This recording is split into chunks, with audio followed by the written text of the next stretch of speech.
ভোগ দর্শনের পর মন্দির পরিষ্কার হচ্ছে, অন্ন ভোগ হয়ে গেল।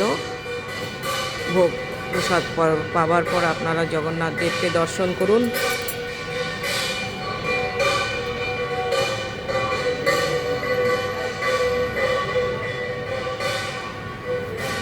আমাকে একটুখানি প্রসাদ দিয়ে গেলেন, আমি একটু অন্ন প্রসাদ পেলাম। এই যে অন্ন প্রসাদ দর্শন করুন।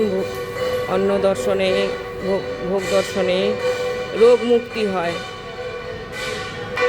রথের পুজো চলছে এখন। যতবার জগন্নাথ দেবের পুজো হবে ততবার রথকে পুজো করতে হয়। অন্তত দিনে 2 বার লাঞ্চ আর 3 বার, সকালে ব্রেকফাস্ট, লাঞ্চ আর ডিনার, 3টে অন্তত দিতেই হবে। 3 জায়গাতেই পুজো চলছে। আর এরপরে হবে এর পুজো।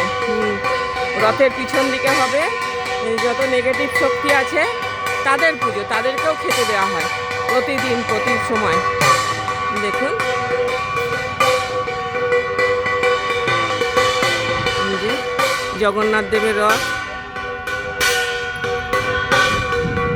এটা সুভদ্রা মায়ের রথ, আর এটা বলভদ্র দেবের রথ।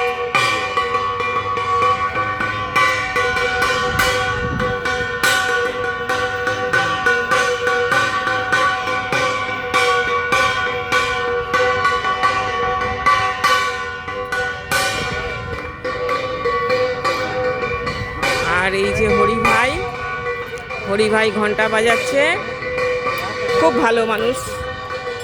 যখন রথ জগন্নাথদেব প্রতিষ্ঠিত হয়নি তার আগে থেকেই ও চাকরি করে এখানে।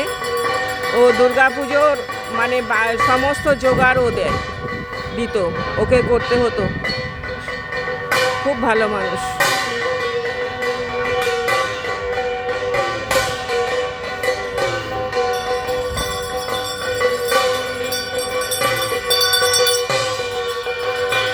একটু গুন্ডিচা মন্দিরের সাজসজ্জাটা দেখুন। এটা মাসির বাড়ি। এই হলো গুন্ডিচা টেম্পল।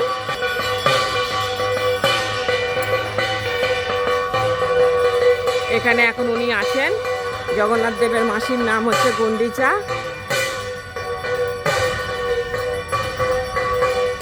আর্কিটেকচারটা খুবই সুন্দর, খুবই সুন্দর।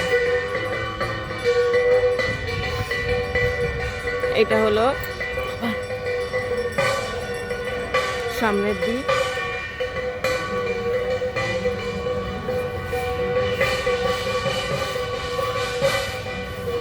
Thank you.